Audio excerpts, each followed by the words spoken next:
Hello, and welcome to another segment of Fine Arts Features, the program that highlights members of the faculty and staff of the College of Fine Arts here at Wichita State University. Today, we have a conversation with Associate Professor of Musical Theater, Amy Baker Schwiethale. Amy received her BFA in Musical Theater from Wichita State University and her MFA in Choreography from Jacksonville University. Amy presents master classes across the globe and is a member of the Region 5 Kennedy Center American College Theater Festival Board, where she is the coordinator of the Musical Theater Dance Intensive. One of her creative endeavors is the research and preservation of original Broadway choreography. Professional choreography credits include numerous productions with Music Theater Wichita, resulting in several Mary Jane Teal Awards, showcases in New York City at the New York Jazz Choreography Project and Alvin Ailey Studios, and throughout the U.S. from Florida to South Dakota, across Italy, and in numerous capacities at WSU as a director and choreographer. Professional highlights include the role of Phyllis Dale on the first National Broadway tour of 42nd Street, the Radio City Christmas Spectacular, Singing in the Rain, and a myriad of productions with Music Theater Wichita. I give you Amy Baker Schwiethale. Hello, and welcome to another edition of Fine Arts Features. Today, we're interviewing one of my all-time favorite people just because she's so darn nice, but she also happens to be so darn competent and so student-centered that her enthusiasm is infectious. Amy Baker Schwiethale. And Amy is an associate professor of musical theater in the School of Performing Arts and has been a long-time shocker. She was here as a student for her undergraduate. Then she went on to bigger and better things on Broadway and tours and so forth. And then she came back. The true love brought her back, and we're going to ask her about that later on. But Amy, welcome. Thank you. Thank you so much for having me. Wow, that was a really sweet introduction. Well, thank you. So my first question is, tell everyone who Amy Baker Schwiethale is. Your life story. Yeah, I think there's two ways I can go about this. I mean, my gut instinct is to say I am a girl from a dirt road who had a big dream. I'm a wife. I'm an educator. I'm a dancer. I'm a performer. I'm a creator. I'm a leader. I am someone who is so blessed to be raised by, supported, believed in by incredibly strong women. And yeah, and at this point, I am a 40-year-old woman who, no matter what the world throws at me or what I've been through, I am still finding ways to choose joy every day. So wow, that's kind of my who I am. I mean, I could get a little more linear in my answer. Go ahead and linear all you want. Linear all I want. So yes, I mean, you already kind of said I'm from here. I was a shocker. I was so blessed. I started dancing when I was 2, and I had incredible dance teachers growing up. I had incredible choir teachers growing up. Went to WSU. Something that I think was a big turning point in my life was right out of high school. Wayne Bryan hired me for Music Theater Wichita for the summer stock company ensemble, and just working for and with him and all the people and creatives that I came in contact with, that's definitely where my love of musical theater started.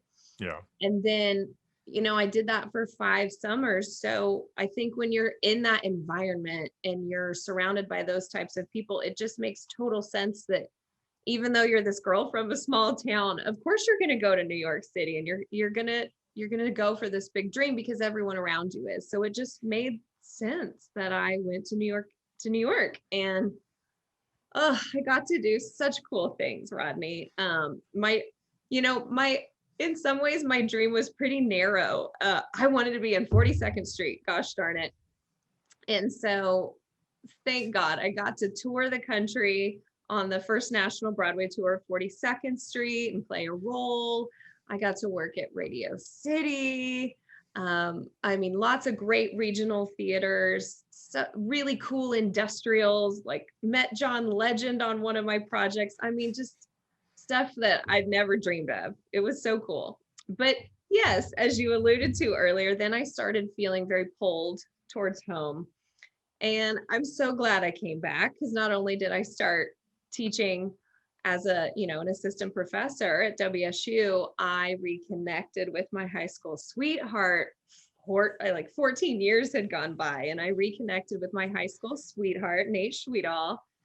And pretty much the rest is history. 6 months later, we were engaged, and he's the greatest.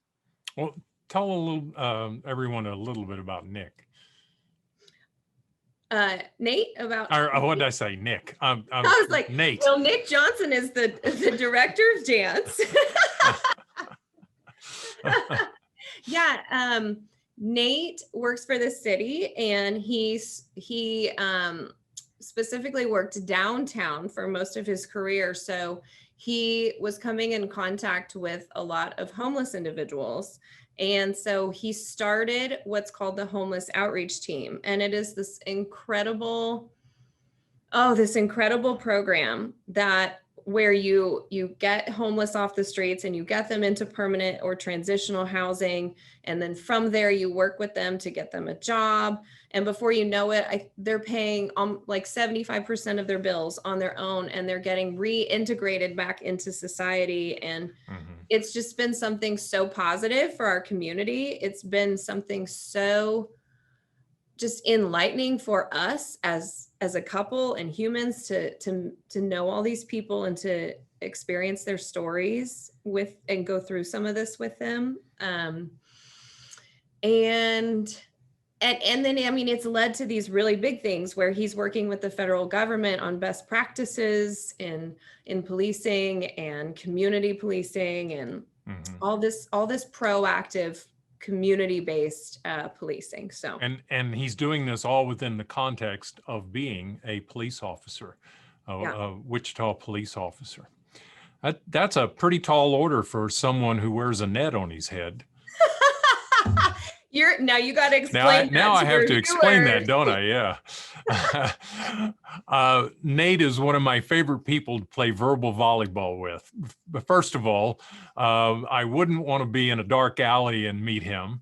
He is a man's man in that sense. He's a very physical. You have to be on the police force.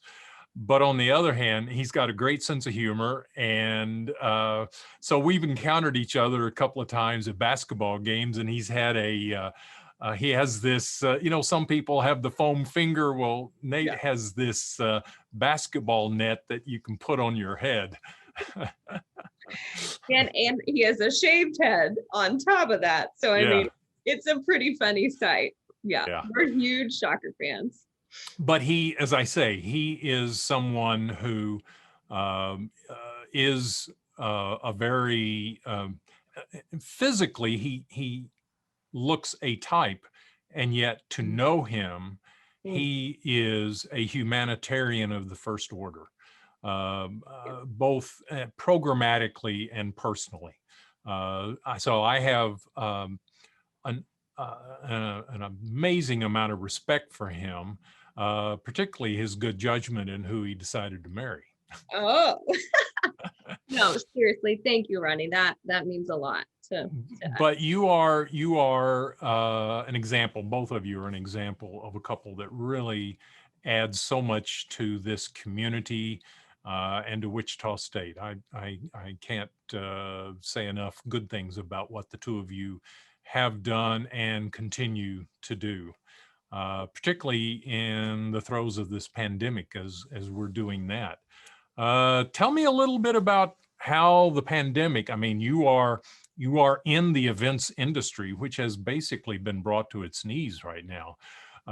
Musicals require an audience, and also they require people actually touching each other on stage, or as we call it in the professional circles, dancing.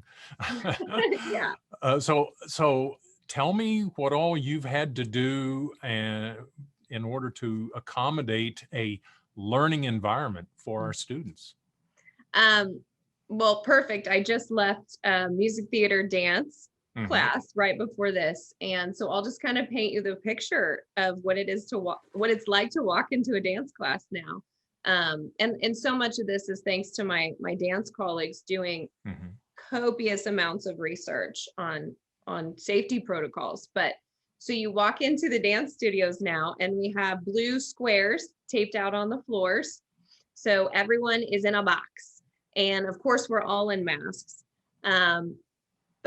For me, I'm in my square, I'm masked, but I also have what we call the Britney mic, the Britney Spears microphone, so they can hear me over my loud music. Yeah.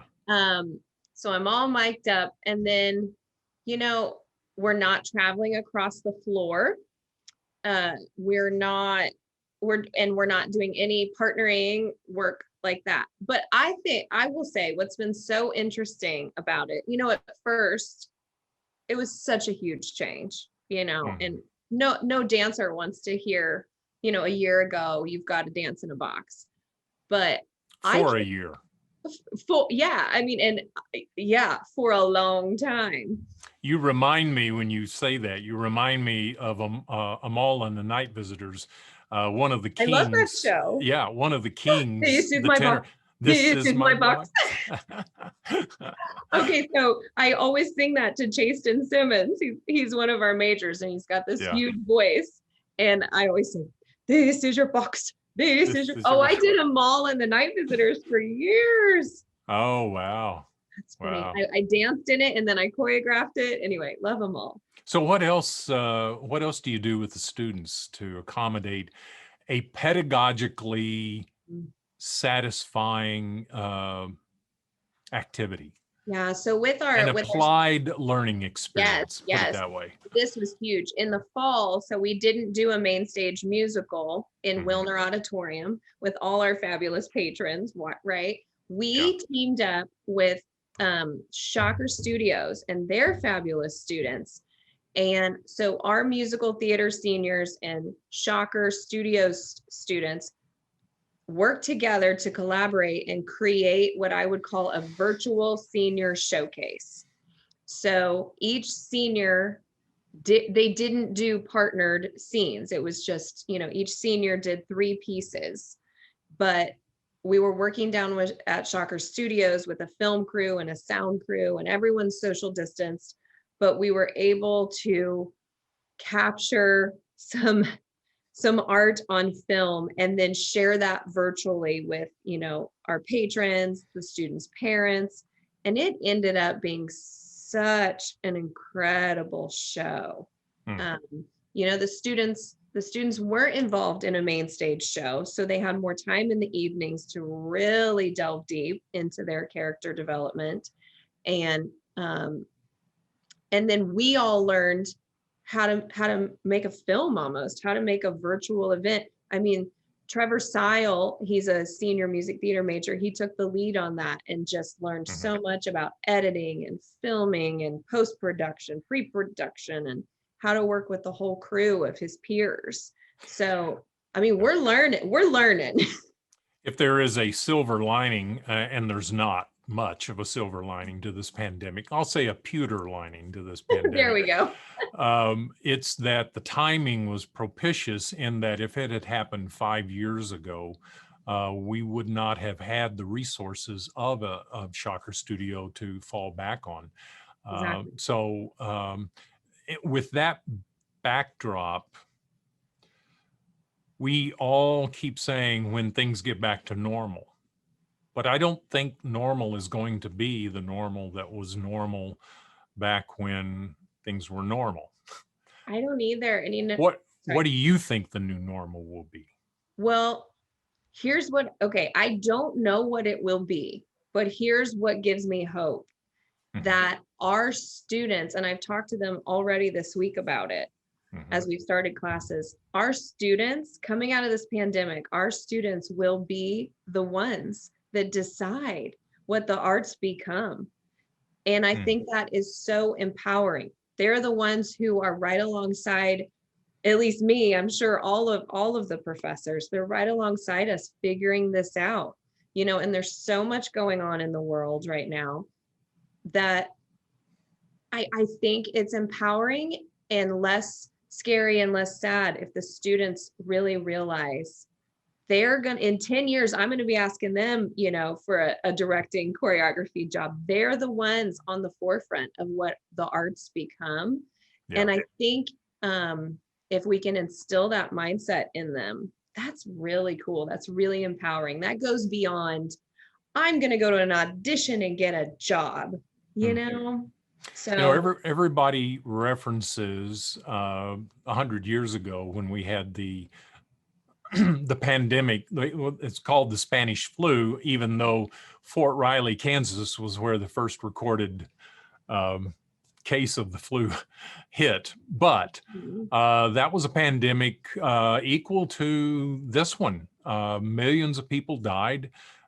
People were required to wear masks, et cetera, et cetera, et cetera. And we had the same kind of isolation and so forth that we're having now. But what came out of that, almost every one of the Broadway theaters that are currently up now were built immediately after that.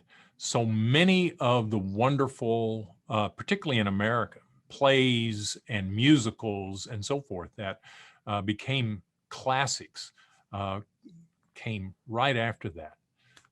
Don't you sit at home sometimes wondering what great masterpiece somebody's writing because they were relegated to their apartment or their house? exactly. Like, I bet some brilliant work was being made during COVID. And then Yeah. yeah, like I said, with everything going on in the world, I think the material it's all about to change, and our students are on the forefront of it. So Mhm. I think that's really exciting. One of the questions I was going to ask you Yeah. is what drives you to get out of bed every morning? Now, I think you have probably answered at least 3/5 of that. Um, but what else drives you to get out of bed? Well, yeah. So I think my answer is going to be the students. Yeah. They man, if you could just be a fly on the wall in, say, a tap class like on Wednesday this week, their Mhm. energy is just so infectious. They're so hungry. They're so excited to learn and grow and get better. And that's what I love to do. I love to teach. So clearly that's my 3/5 of this answer. I would I would also just say, like, the joy of moving and teaching and creating and collaborating. I mean, just the simple things, I guess, the simple things. And You my know, dog ringing her bell, that gets me out of bed in the morning. She rings a bell to go potty, so your reputation, your legend precedes you. I've heard of one student describe you as a cross between Mother Teresa and a Marine drill sergeant. And quite frankly, having watched you work, I think that's about as accurate description of you as I can that's come fun. up with. That's fun. So what attributes, what would you like the next generation to develop, to inherit? Maybe inherit from you, inherit from this experience, and so forth. Yeah. So after every class or every rehearsal, I always say, go forth, be fierce. Mm, So I think my answer would have to be to live life fiercely. And I don't just mean that in the slang sense, like, oh, be fierce. It's such a dance world term. I mean, like love fiercely, mess up fiercely, forgive fiercely, persevere fiercely, like no matter what life throws at us or where you come from or anything, just fiercely persevering and always finding a way forward and being able to choose joy is really big. That would probably be what I hope they inherit. Without going into politics, which I have no intention of doing, but what we have seen culturally is in the last few months, at least anyway, is it has come to the surface is that struggle between the immovable object and the irresistible force. And you are definitively in the irresistible force camp. Go forward fiercely. You're constantly going forward, not resting on your laurels. Is that a fair description of you? I hope so. I'm trying. What in your life, what in your background instilled that? How much of that is nature and how much of that was nurture? I mean, I've met your mother. I know she is a fierce person in the sense of, she is your stalwart rock. But talk about what brought you to be who you are now. Definitely my mother, for sure. It's interesting. You say she's fierce, but she's also June Cleaver. She's also just like the sweetest, most selfless, generous woman. But, it's interesting. At the same time that woman was driving me 45 minutes each way to dance every night as a kid and running spelling words with me on the way home. At the same time, she's the woman who said, all right, you're 14, it's time to get a job if you ever want, a car or gas for your car or anything. Yeah. So, she was my biggest cheerleader, but she never, nothing was ever given to me. Nothing. I always knew I was going to work so hard for anything I ever wanted. So I think she found that balance of really nurturing the talents that she saw in my brother and I, but also saying, okay, how are you going to make it happen? And how are you going to pay it forward? Yeah, exactly. And how are you, if I'm in a pickle, how are you going to figure out this problem and get yourself out of it? There was never just scooping in and saving me and no consequences. She was always teaching me how to be self-sufficient and then maybe that's why, being from a small town and moving to this big, crazy New York City, it was a big deal, but it also was just like, yeah, I can do this because my mama made me self-sufficient, and I knew I was going to have to work hard and nothing was going to come easy. So in the last 2 minutes, I think you just described your pedagogical philosophy that you have toward your students. Probably so. Wow. So, yeah. There. So I'm going to ask another question, which I think you may have just answered. I don't know. Who is the wisest person you know and why? I love this question. My grandfather. Dean, I wish you could have known him. This is where I gotta not cry when I talk about my grandfather. He is the greatest man I've ever known. Mm-hmm. Thank God Nate lives up to this definition of a man, right? Yeah. That's also how I knew Nate was my person. So my grandfather, brilliant, worked for Boeing, civil service for the government. He was part of the Titan missile program. The Pentagon wanted him. Just brilliant. But he's probably where, if I got any musicalness, it's from my grandfather. He played piano, he played the clarinet, he sang in choir. He's the most musical person in my family. So, you know, I could talk to him about the arts. I could talk to him about sports, about, oh, he was history. We talked about life and history. And, you know, he's one of those guys that could quote you the precise date and time that something happened, just an impeccable memory. But I could talk to him about boys and I mean, anything. Oh, if I'm doing a variety show at Mays High School, they're not only the first people there, my grandparents, but they come, if it's a Thursday, Friday, Saturday, Sunday, they're there every single night. And if the show's at 7:30, they were there at 6. So for as wise as he was also, you know, so present in my everyday life and so there for me. And he just cared so much. Did they ever go to South Dakota? Was it that you had several summers? I lost him in, I think it was 2006. So no. Okay. So, yeah. But I do love that he knew Nate because Nate was my high school sweetheart. So yeah, he was not around when I married Nate, but it was like we already had his approval because he had met him so many years earlier. So yeah. I mentioned South Dakota. Talk a little bit about, you know, you're not just a dancer and a choreographer. You're a number of things, but talk about South Dakota, what you did there and so forth.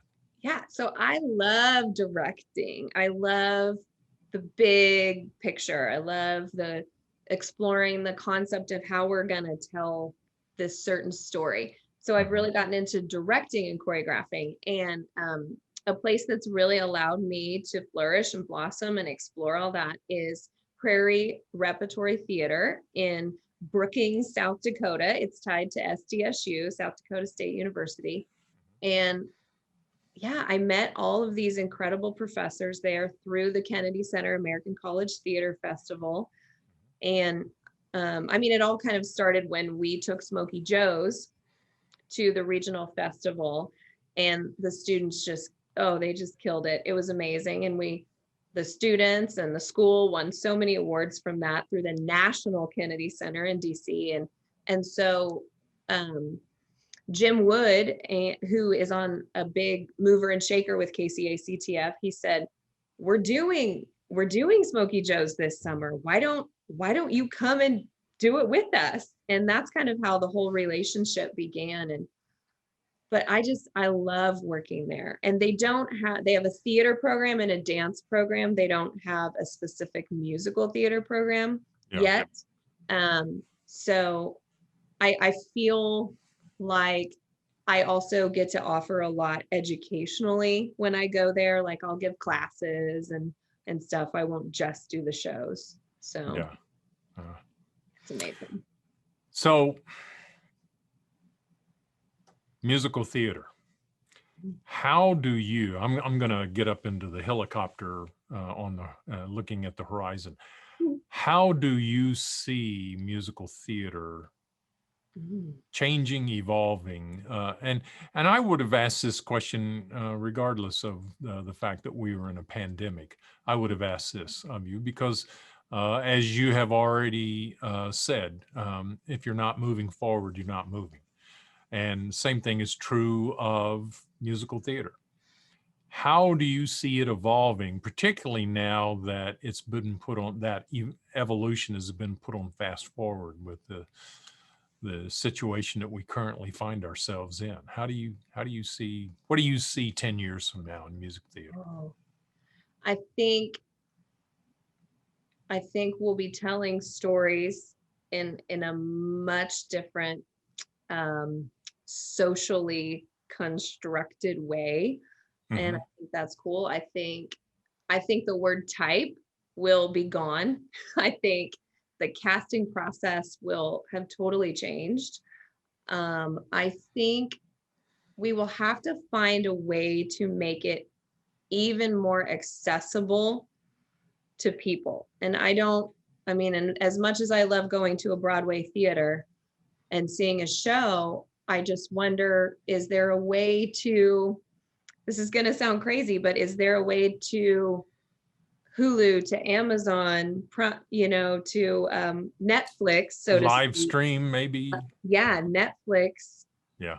Musical theater, and you pay a subscription. I wonder if we could do that for the college. Yeah. Just, I think finding new ways to make musical theater so much more accessible. Mm-hmm. And Shayla and I are very passionate. Like if I take a step back, Shayla and I are so passionate, my colleague, about how can we get the arts in general? How can we make it more accessible? It could be into rural communities where people's mamas aren't driving them 45 minutes each way to dance, or it could be in an underserved population where dance and music is not even something that's able to be thought about. How do we get the arts to everyone?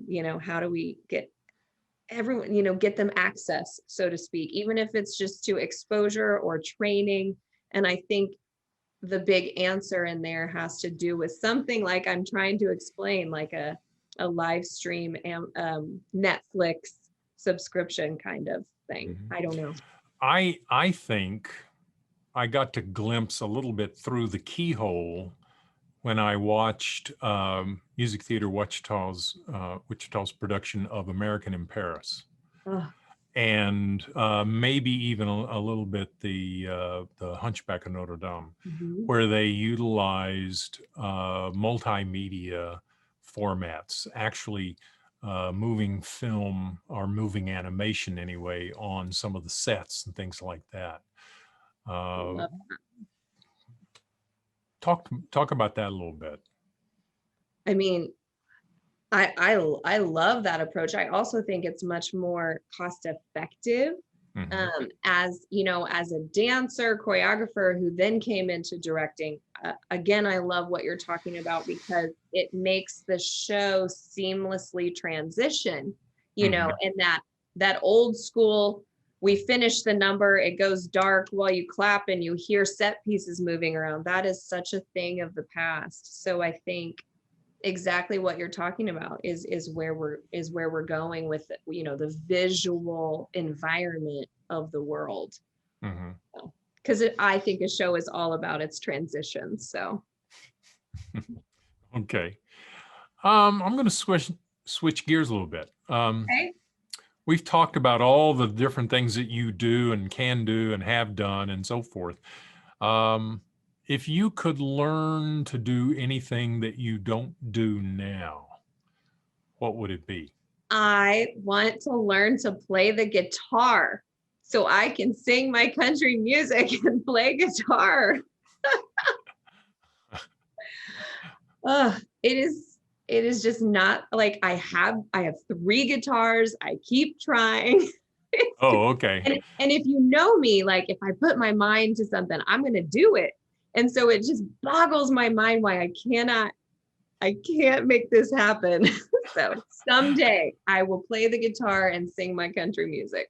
Okay. So that's this dark, sordid underbelly to Amy Baker Schwiethale, that she might be in musical theater, but she's a closet country and Western fan.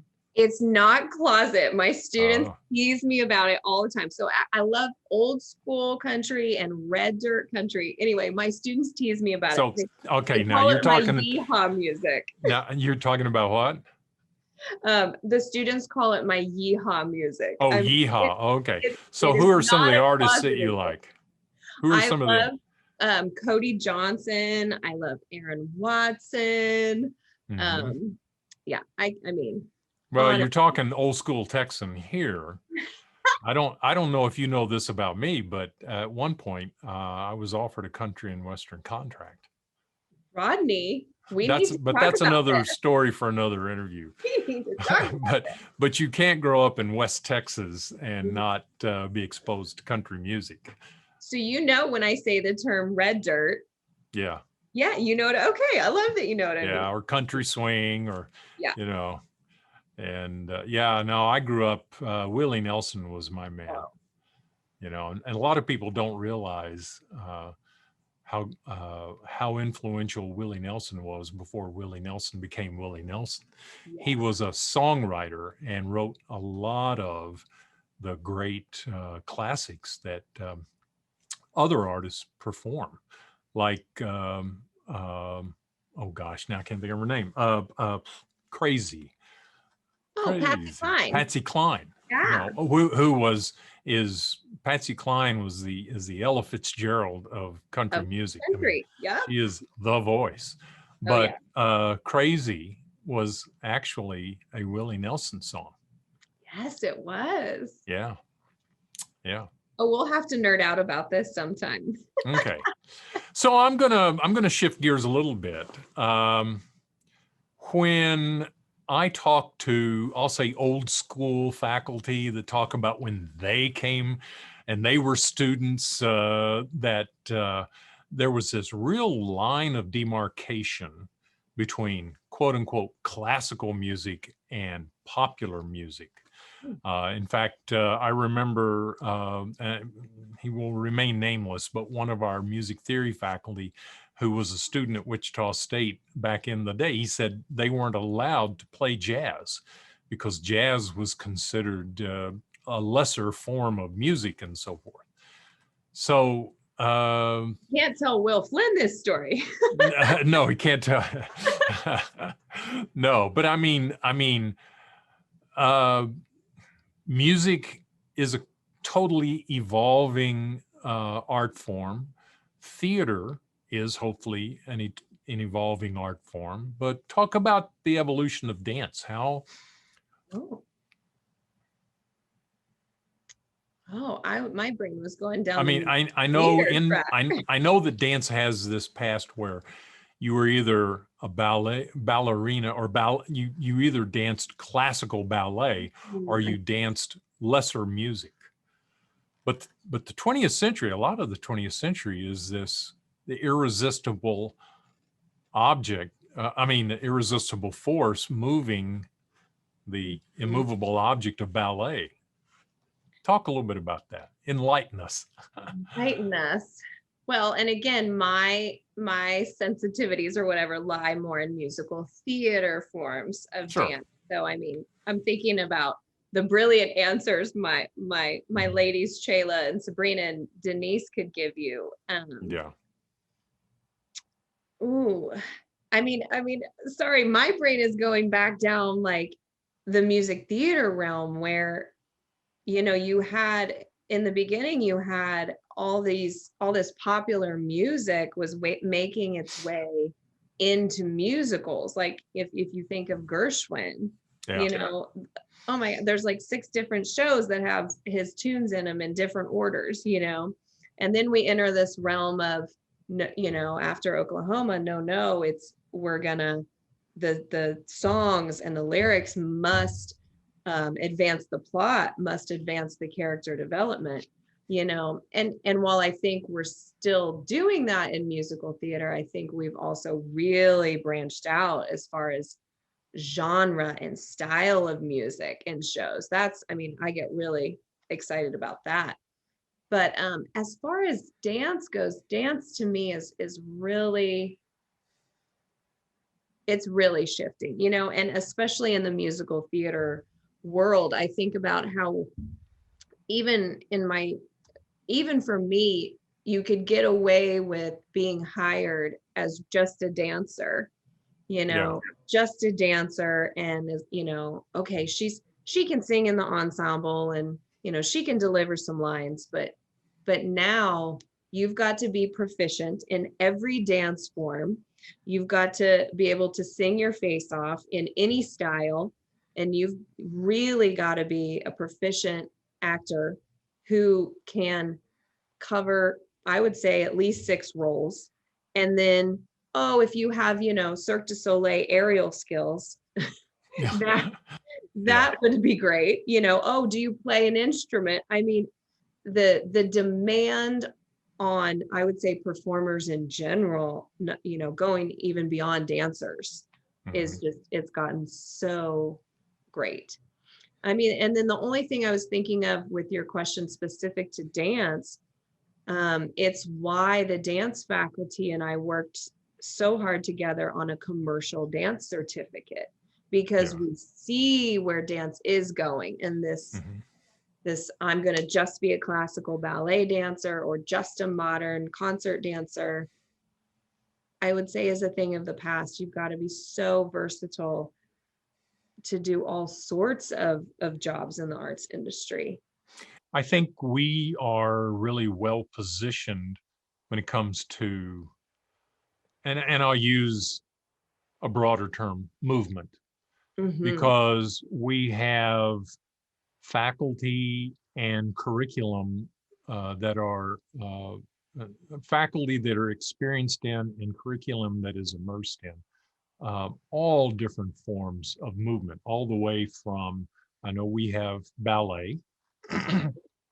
We don't have a degree in ballet, but we have ballet as a basic form that students have to develop competency in, and the elements of ballet, going all the way to the other end of that spectrum, where we have mime Hmm. And hip hop. and hip hop, Mm. and yeah, exactly. So now that and musical theater itself is an amalgam of what Mhm. used to be called three different forms, Right. acting, singing, and dancing. The elements themselves seem to evolve and emerge and so forth. So Which I think is so cool. And we're just, again, we're moving into such an interesting time socially in our history, mhm. and just understanding that one dance form is not any better than the other, that you need to be proficient in all of them and understand the history of all of them and understand why you need to be proficient in all of them. And then, in the end, how they all intersect to make you this performer that people want to pay a lot of money to experience art through. Yeah, yeah. So Um, on your best day, what are you doing? I am decorating my house for Christmas. So I'm dancing in my kitchen, and I'm probably preparing a big meal for my best friends, either a big Mexican feast or my famous lasagna. So, Ah, okay. Talk about your lasagna. oh, talk about my lasagna. Yeah. Um, Well, I use spicy Italian sausage in my Okay. lasagna. And I think a big secret to lasagna that sometimes we don't all have time to do is you've got to dry the noodles after you boil them, so nothing Ah, gets soggy, darn it. yeah. And a lot of fresh basil. Got to have a lot of fresh basil. Oh, yeah. Gotta have the I'm basil. I'm guessing your wife makes a really mean lasagna. She does. She does. Her secret Okay. is bechamel. Oh, Yeah. She okay, makes a Tina. bechamel sauce to Oh, go with it. of Yeah. course she does. Yeah. However, the best lasagna I've ever had, or I don't know if you call it a lasagna tamale, what, was in Italy. The woman that she learned many of her secrets from, she was a professional chef. She made for us once a lasagna, but basically what she did was she thin sliced zucchini, then lightly sauteed it in the frying pan and patted it dry, and Mhm. used zucchini rather than actual pasta to make the Hey, lasagna. my Yeah, husband would love that. Yeah, yeah, that's easy. yeah. So, so why Christmas? Why food? Oh, wow. I think I associate food with friends and Mhm. just like your favorite people. And I just think cooking is an act of love. I don't know. I guess I just associate it with, yeah, with my friends. And I love Okay. food. I love food. Well, yeah, yeah. And then I don't know. Maybe it's my mom. I'm a Christmas crazy. And I think the older I get, I love reminiscing about how special my mom made Christmas. So, and we don't even have children, but you walk in my house and you think I have 10 children, I mean, it is Macy's in my house. Yeah. I don't know. I think it also, Rodney, I think it's like another creative outlet for me. I think cooking is creative. I think decorating your home is creative. I'm really big in the spring and summer in my yard. I find that to be really creative, just like my flower gardens. And I don't know, maybe it's just other outlets for my creativity. So let me ask you this. Do you go the extra mile when you're wrapping a Christmas present? I am a little lax on that. If I have time, I'm all in. Yeah. But as you know, my schedule gets a little crazy. So sometimes I'm guilty of the bag with the tissue paper. That's one of my creative outlets. I'm the one who does the gift wrapping. I'm down in the basement going, this is my box. This is my box. Oh, great. So how much of this do you do by yourself? How much does Nate pitch in? Okay, so we have figured out a system. I get him for 1 hour and that is it. And for that 1 hour, it's to help me with the 12-foot Christmas tree. Yes, 12-foot Christmas tree. Oh, okay. It's to put up wreaths that are really, high up. Yeah. And I'm trying to think anything else that's a little heavy or a little cumbersome and I've got to use a ladder on. So I get 1 hour and then he's like, all right, the rest is up to you. So he deals with me. Other than Nate putting up the 12-foot tree, what is the best thing that anyone has ever done for you? Ooh. Or in your case, it might be, what is the best thing anyone has ever done to you? So I'll try to be succinct, but it's a story. I would say when I was 22 years old, my mother taught me by example unconditional love. And we use that term, you always know that term, but to really experience it. So clearly we've talked about my mama a lot already. So I think you can tell the impact she had on me and probably tell how close we are. I'm 40 and I still talk to my mama every day. Yeah. So we're very close. And so I guess that's kind of like me setting it up for you. So I'm 22. I am in New York City. I am looking at an apartment that I need to decide if I'm going all in on. Yeah. And it was scary, I mean, the apartment was perfect, but as you know, it's New York City. It's very expensive. And it was just a huge new chapter in my life. Where exactly in New York was it? 200th and Broadway. Oh, wow. Way up there. Way up there. But that allowed me to have 1,100 square feet, which is a lot in New York. And yeah, it was amazing. You should have given me a call. I would have gone in with you. There you go. All the windows looked at Fort Tryon Park. So, Kansas girl, I got my blue sky and my green trees, which, is unheard of. You're in a concrete jungle, right? So yeah. I knew it was right, but it was still scary, at 22 to think of paying New York City prices, right? I don't even want to ask you. $1,750 a month. And then by the time I left, $2,000 a month. That was dirt cheap. 2000 when? So 2002 to 2007. Oh, okay. $1,750 a month up to 2,000 in 5 years. So. Oh, yeah. But I guess it was a big deal, to small town me at that point. And so of course, when you're scared, what do? You call your mama. Yeah. And so I call her and I'm telling her all these things that I just told you. And you know what she said? She said, well, you can't stay here, so you better take it. You got big things to do, kiddo. And, so I signed on the dotted line. But then it really hit me that, of anyone, my mother missed me the most, missed me terribly on a daily basis, probably shed tears about it, but never once did she let, those feelings get in the way of making sure her daughter did what she dreamed of doing. Yeah. Never once was she like, oh, just come home and we'll figure it out, or it is a lot of money, you should probably just stay.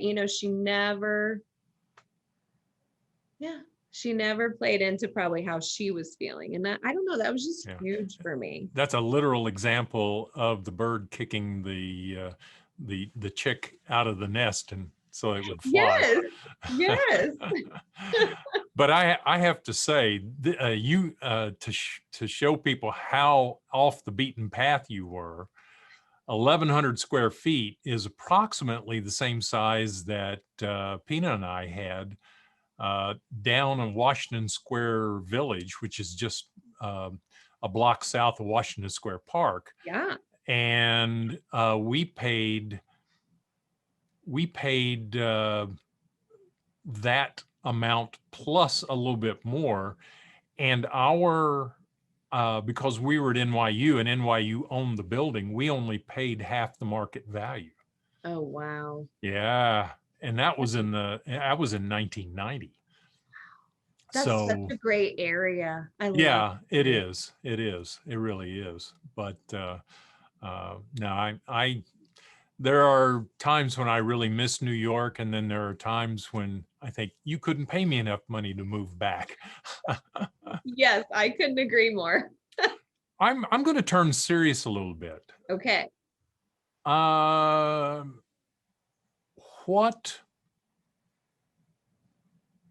would you like to see change in our country, our community, our city, our university? I mean, what bothers you?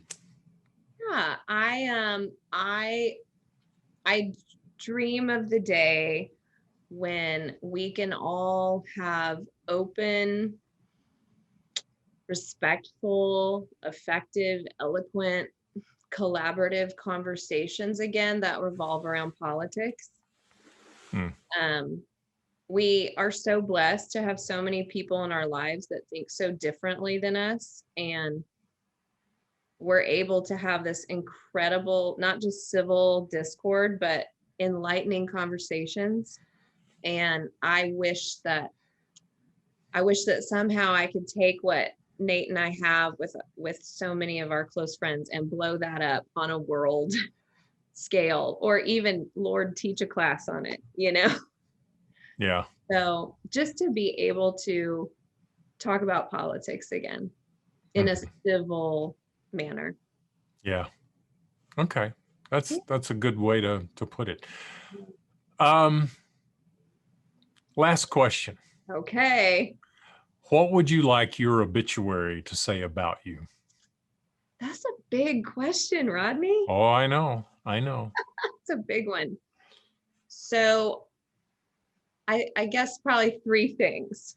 Just that, like I keep saying, that I lived and loved fiercely with joy.